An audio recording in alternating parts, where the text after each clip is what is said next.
Early Buddhism. 15 Buddhist Vipassana meditation. Contents. 1 Types of mental development or meditation, Bhavana. 2 Objects of meditation in Samatha meditation. 3 Purpose of Vipassana or insight meditation.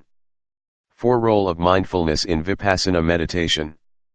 5 4 Foundations of mindfulness, Satipatthana. 6 Practical Vipassana meditation. 7 Benefits of Vipassana meditation. 8 References. 9 Explanatory Notes. 1 Types of mental development or meditation, Bhavana. The Pali word bhavana means development or cultivation. In the scriptures, it denotes the practical methods of mental development or meditation. There are 2 kinds of bhavana, namely a. Samatha bhavana or tranquility meditation.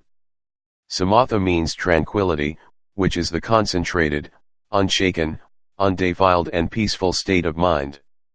It is called calm because it calms down the 5 hindrances, nivaranas, including passions.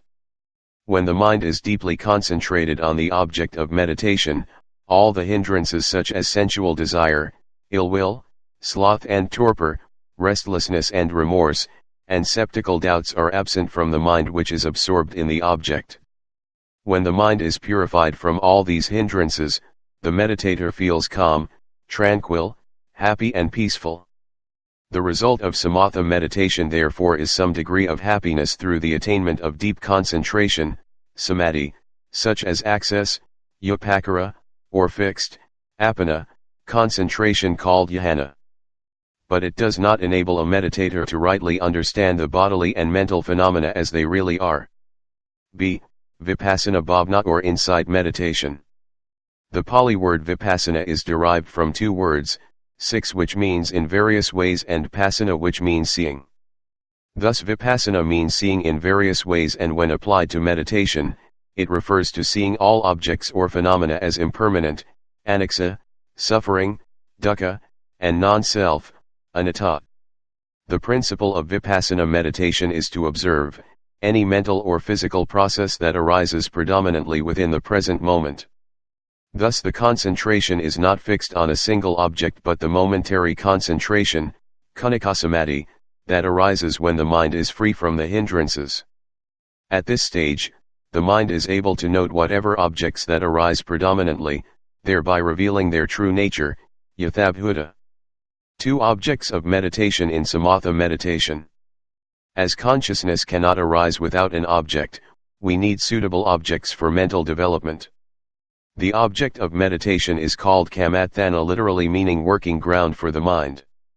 Unlike vipassana where the object is real and possesses the marks of impermanence, suffering and non-self, in samatha the object is a fixed, unchanging concept which induces the mind to be absorbed in it, thereby attaining samadhi or concentration.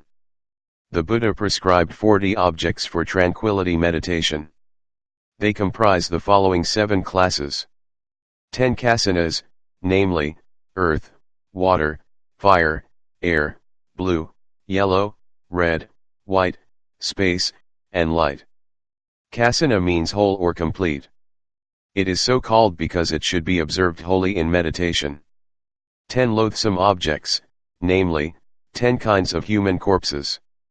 10 recollections, namely, recollection of the Buddha, Dhamma, Sangha, morality, liberality, devas or deities, peace, death, 32 parts of the body, and breathing. 4 divine abidings, namely, loving kindness, compassion, sympathetic joy, and equanimity. 4 formless realms, namely, realm of infinite space, infinite consciousness, nothingness, and neither perception nor non-perception. 1 perception of the loathsomeness of food. 1 analysis of the 4 elements. In terms of inducing concentration, the meditation objects are of 2 kinds, those that induce only access, upakara, concentration, and those that induce both access and fixed, apana, concentration or jhana. Of the 40 subjects, 10 are capable of inducing access concentration only, namely, the first 8 recollections, perception of the loathsomeness of food and analysis of the 4 elements. The other 30 can induce fixed concentration or jhana. 3. Purpose of Vipassana or insight meditation. The purpose of Vipassana meditation is to attain the cessation of suffering through rightly understanding bodily and mental processes and their true nature. For this, we need some degree of concentration.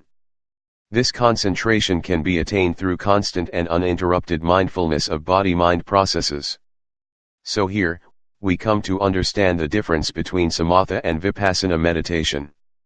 The purpose of Samatha meditation is to attain peace and happiness through deep concentration.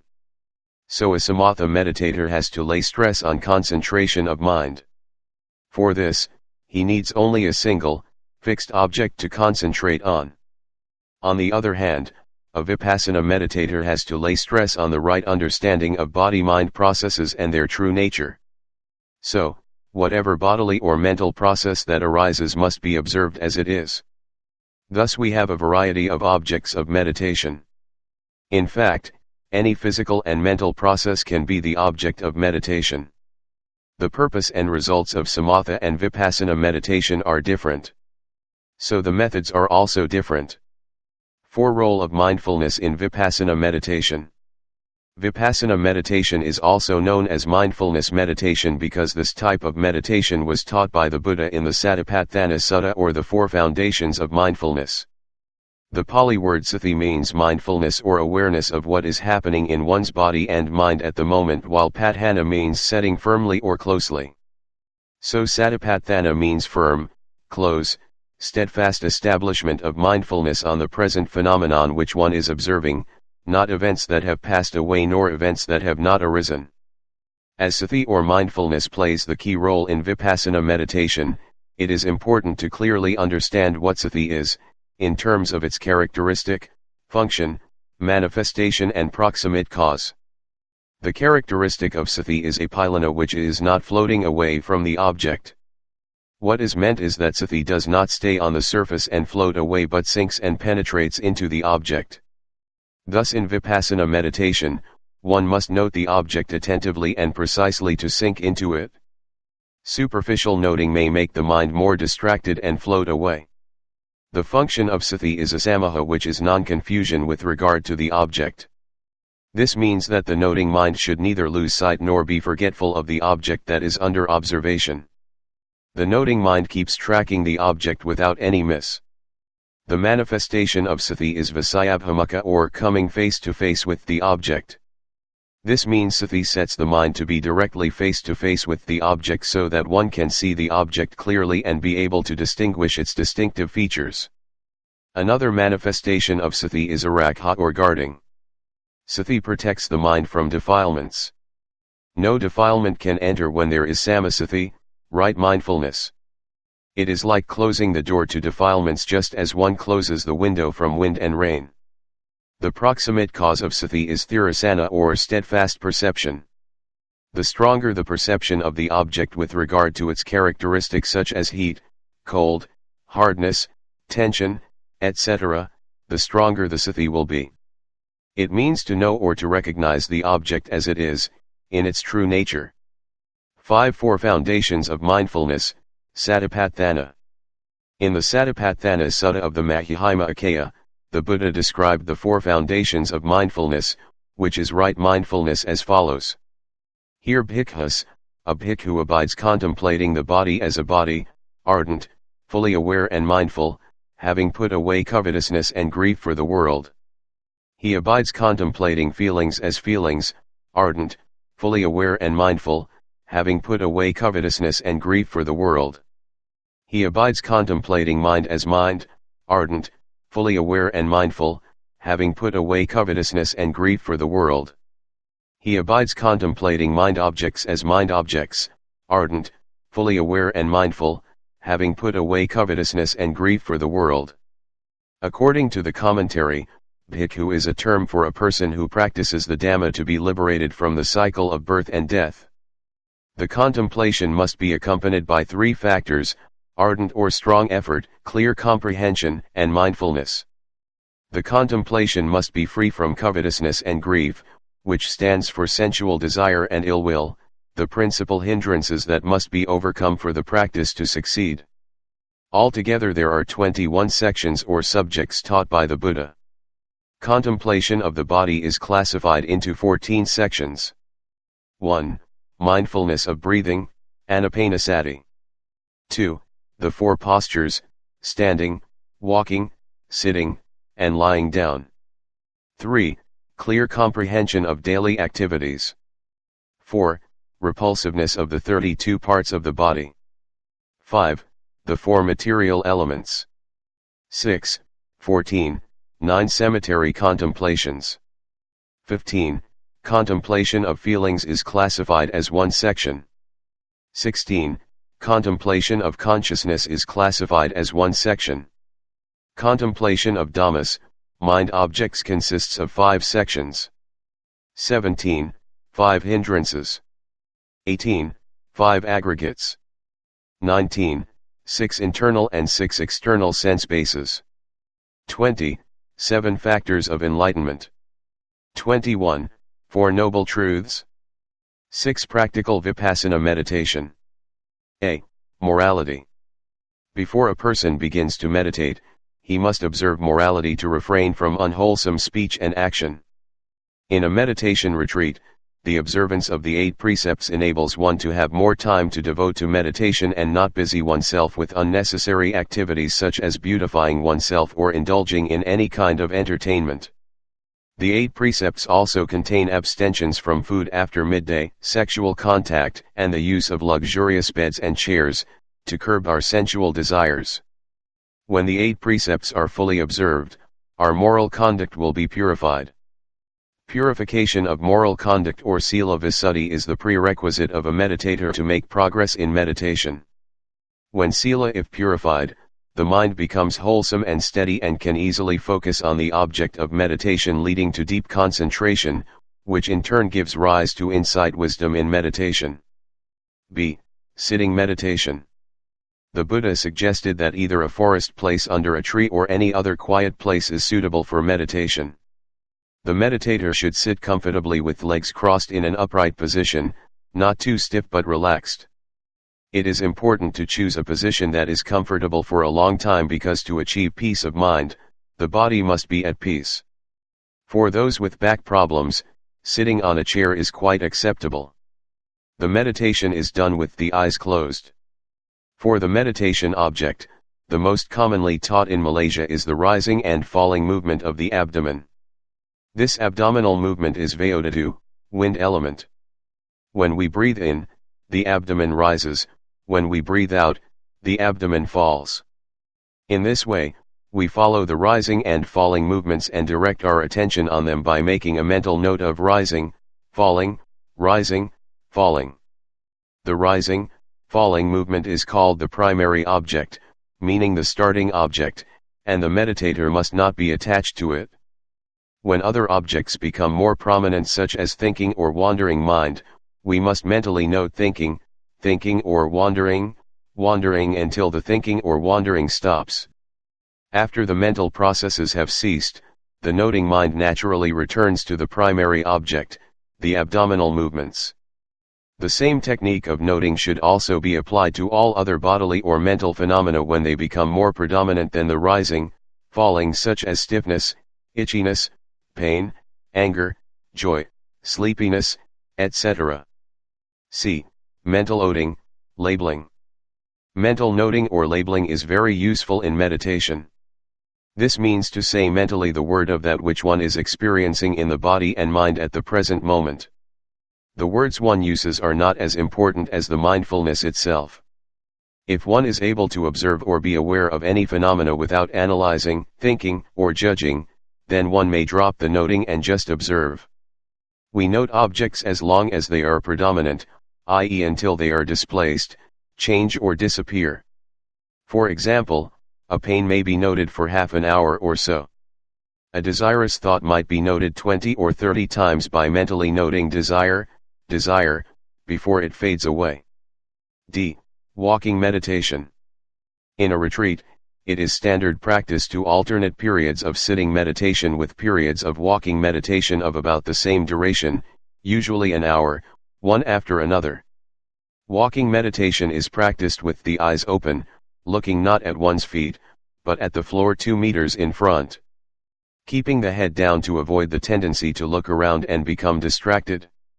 Hands should be held in front or at the back with palms joined to avoid swinging the arms during walking. The meditator should choose a lane 20 paces long and walk slowly back and forth along it. Before walking, the meditator should note standing by focusing on the pressure on the feet, the tightness of the legs supporting the standing posture. Next, he should note the intention to walk. Walking meditation consists of paying attention to the walking process. If one is moving fairly rapidly, make a mental note of the movement of the legs, left, right, left, right.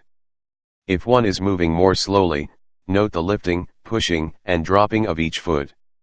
When concentration becomes stronger, one should slow down further to note more steps such as lifting, raising, pushing, dropping, and touching of the foot on the floor. During walking, attention should be focused on the foot so that one becomes aware of the sensations such as lightness, heaviness, motion, hot, cold, etc. Do not look at the feet or visualize them in your mind while you are noting the movements or sensations. Notice what processes occur when you stop at the end of the lane, when you stand still, when you turn and begin walking again. As in sitting meditation, the mind can be invaded by thinking or wandering during walking meditation. The meditator should stop walking the moment he realizes this, and note the thinking or wandering until it stops. After the thinking process has ceased, the meditator may resume walking. In daily life, walking meditation can be very helpful. A short period of say, 10 minutes of walking meditation before sitting, serves to focus the mind. Beyond this advantage, the mindfulness developed in walking meditation is useful to us as we walk from place to place in the course of a normal day. Daily activities. Mindfulness of daily activities is the very life of a meditator. The faculty of mindfulness becomes powerful by constant and uninterrupted awareness of every mental and physical activity throughout the day's practice, while failure to note daily activities creates wide gaps of non-mindfulness. The duty of a Vipassana meditator is to be mindful the moment he wakes up and throughout the day. He should try to be mindful when changing his clothes, brushing his teeth, washing the face, urinating, defecating, drinking water, opening and closing doors, stretching the hands, eating, drinking, bathing, washing clothes, etc. In fact, the mindfulness of daily activities is crucial to the success of Satipatthana Vipassana meditation because the yogi will always be mindful of body and mind throughout the period he is awake. Which is what Satipatthana Vipassana meditation is all about. At Chanmyay Yeiktha Meditation Center in Yangon, Note 1, yogis are asked to take 4 or 5 activities each day and perform them extremely slowly. Noting mindfully all the mental and material processes throughout and report what they observed. The objective is to make it a habit to be patient and mindful, and in this way, concentration will develop and the yogi will make good progress. During a retreat, all one has to do is to be mindful. There is no need to hurry. One should not talk unless absolutely necessary, and this must be minimal. One should not do reading or chanting as they hinder one's progress. 7 Benefits of Vipassana Meditation. In Anguttara 4:391, the Buddha spoke on the fruits of different meritorious deeds, with each yielding greater fruit than the previous one, starting from dana to taking refuge, to keeping precepts, to the practice of loving kindness, and finally to the practice of insight yielding the greatest fruit. In Dhammarakkhita 113, the Buddha said that a single day's life of one who comprehends how all things rise and pass away is better than living 100 years without such comprehension. Namely, the insight into the quick arising and passing away of bodily and mental processes, called udayavijnana. According to the Buddha, there are 7 benefits to be derived from practicing Satipatthana Vipassana meditation, namely: 1. Purification of a being from all defilements. 2. Overcoming of sorrow. 3.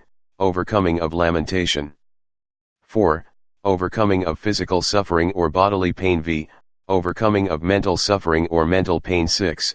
Attainment of path and fruition knowledge. 7. Attainment of Nibbana.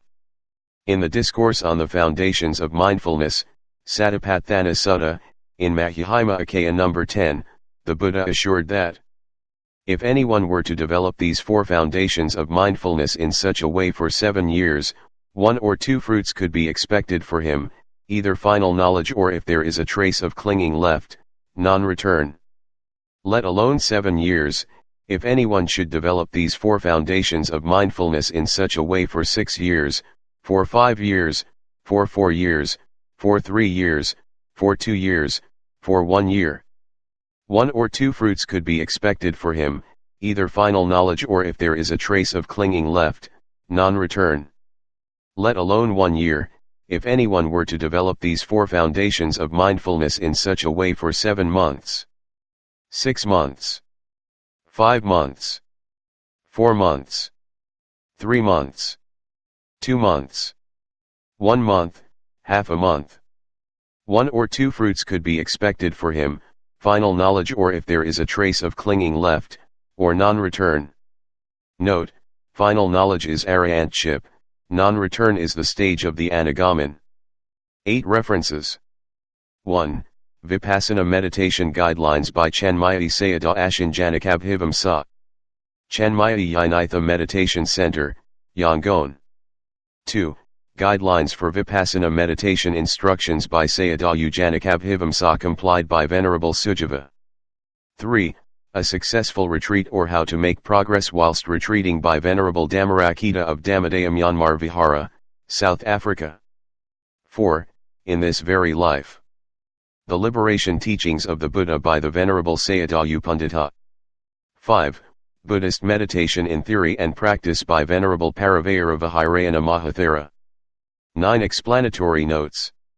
Note 1, Chanmyay Yeiktha in Myanmar means peaceful retreat. Chanmyay Yeiktha Meditation Center was established in 1971 by Most Venerable Chanmyay Sayadaw Ashin Janakabhivamsa. It functions mainly as a meditation center but is also a monastery with local and foreign monks and nuns. It caters to all Satipatthana Vipassana yogis, Myanmar, and foreigners alike. The main center is located at 55A, Kaba Pagoda Road, Yangon Township, Yangon 11061, Myanmar. Foreigners are well catered for in a new 4-story building complete with living quarters and meditation halls separately for male and female yogis. 2 healthy meals are served daily, one at dawn, the other before noon. Fruit juice or soft drinks are offered in the evening. Vegetarian food is available on request. Clean, safe, hot and cold drinking water is supplied. Besides the Yangon Center, there is also a Chanmyay Center at Hamabi, located in a cool and quiet farming region about an hour's drive to the north of Yangon. It is situated on about 17 acres of lush gardens with many large shady trees and bordered by small typical Myanmar villages. The Hamabi Center is proving to be very popular and successful as more and more monks, nuns and lay people from all over the world arrive each year for long intensive practice of Satipatthana Vipassana meditation in a very conducive environment. Both these centers are truly great places to practice Satipatthana Vipassana meditation under the guidance of very skillful and compassionate teachers.